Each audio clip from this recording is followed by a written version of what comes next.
रीपा में 2 साल में लगभग 650 करोड़ रुपया बजट है, जिसमें से 235 करोड़ रुपया लगभग अभी पेमेंट नहीं हुआ है, काम हो गए।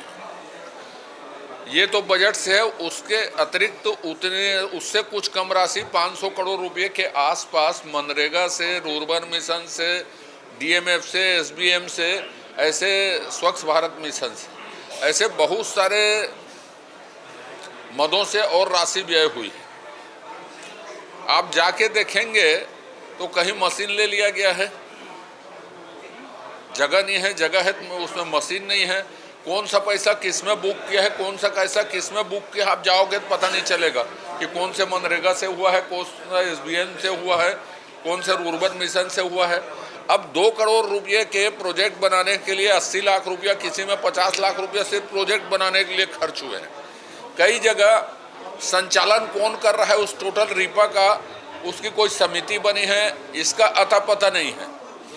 कई जगह सरकारी विभाग ने प्रोजेक्ट रिपोर्ट बनाए हैं तो सरकारी विभाग को भी पैसा दिया गया है कि नहीं दिया गया है, जानकारी से स्पष्ट नहीं है। तो जांच का मतलब अनियमितता ही नहीं है, जांच का मतलब ये भी है कि साहब जो शासकीय धन है,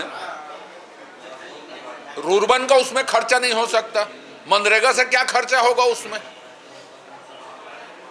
डीएमएफ से क्या खर्चा होगा, बजट से भी आप पैसा दे रहे हैं, तो उसमें कौन सा पैसा किस में खर्च हुआ, किस में क्या लिया गया, किस में बिल्डिंग बनी, कौन से बजट का है, कौन से नॉन बजट का है, अनटाइट है, ये बड़ा क्लियर होना चाहिए। क्योंकि अभी जो प्रथम दृष्टिया दिख रही है उसमें करप्शन और सिर्फ करप्शन दिख रहा है। आप सोचिए ना, 2 करोड़ का प्रोजेक्ट रिपोर्ट 80 लाख में बनेगा, 50 लाख में बनेगा, क्या है उसमें? बाइफरकेशन के साथ साथ जो गड़बड़ हुई है, अस्पष्टता है, उसकी जांच होनी चाहिए। क्या है, जब हम जांच की मांग करते हैं तो कांग्रेस वालों को पेट में दर्द होता है कि साहब आप लोग जांच की बात करते हैं तो आप लोगों ने सिर्फ भ्रष्टाचार किया 5 साल में, तो हम क्या करें? हम तो पूछते हैं प्रश्न, उसमें निकलता भ्रष्टाचार है तो हम क्या कर लें उसको?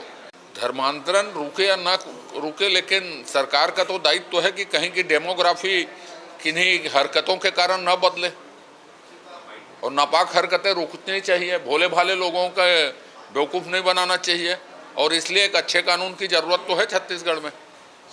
नहीं, मंत्री जो नए हैं उस हिसाब से किसी भी परिपक्व मंत्री से ज़्यादा अच्छा उत्तर दे रहे हैं।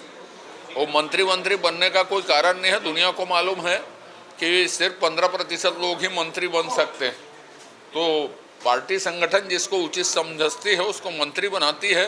ये विपक्ष का एक सगुफा है, और मैं तो उससे ज़्यादा कहता हूँ, इन्हीं परिस्थितियों के कारण भूपेश बघेल जी सदन में नहीं आ रहे। बॉन्ड पे रोक लगा दी है। बॉन्ड लाने का मतलब ये था पारदर्शिता होनी चाहिए।